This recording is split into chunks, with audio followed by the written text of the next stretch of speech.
งสิมีแสนล้านคืนวันที่เฮาใช้ตามหากันจนมาพบพ่อเคยผิดหวังกับคำว่าเคยบ่อยากสิหายใจต่อมันกระทบแต่หูสึกบ่ว่าคุ้มค่าเฮาเกิดมาเพื่อฮักไผบางคนเท่านั้นเฮาต่างก็รอซึ่งกันและกันตลอดมากี่ภพกี่ชาติที่เฮาคลาดคลากว่าสิพอได้สบสายตาอยู่ต่อหน้า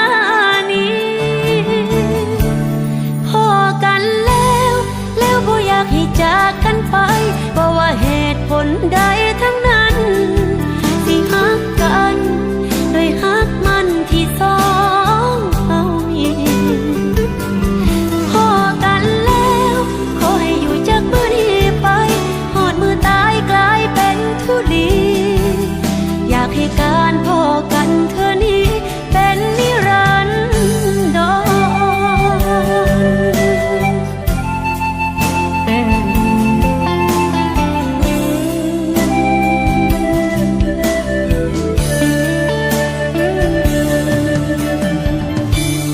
คนที่คอยฮักแท้มาดนพ่ออีกคนที่พร้อมย่างกันไปสวรรค์คงหับหูได้ในคำอ้อนวอนคนสุดท้ายที่เฮาสิฮักที่โดนบ่คือเธอก่อนคือกับตอนเคยเจ็บมาอยู่บ่ฮู้ว่าเฮาเกิดมาเพื่อฮักไผบางคนเท่านั้น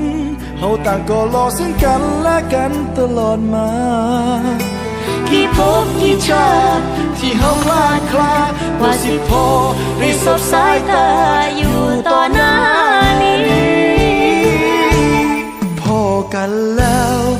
บ่อยากให้จากกันไปบ่ว่าเหตุผลใดทั้งนั้นสิหากันให้ฮักมันที่สองเฮามีพอกันแล้วขอให้อยู่จากมือนี้ไปหอดมือตายกลายเป็นทุลี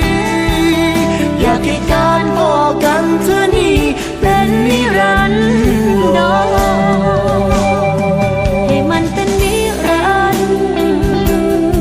สองเฮาสิฮักกัน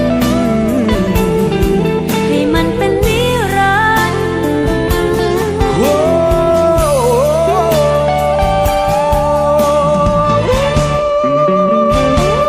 เฮาเกิดมาเพื่อฮักไผบางคนเท่านั้นเฮาต่างก็รอซึ่งกันและกันตลอดมากี่ภพกี่ชาติที่เฮาคลาดคลาว่าสิพอได้สบสายตาอยู่ต่อหน้านี้พอกันแล้วบ่อยากให้จากกันไปบ่ว่าเหตุผลใดทั้งนั้นสิฮักกันด้วยฮักมันที่สองเรามีพอกันแล้วขอให้อยู่จากมือนี้ไปหอดมือตายกลายเป็นทุลี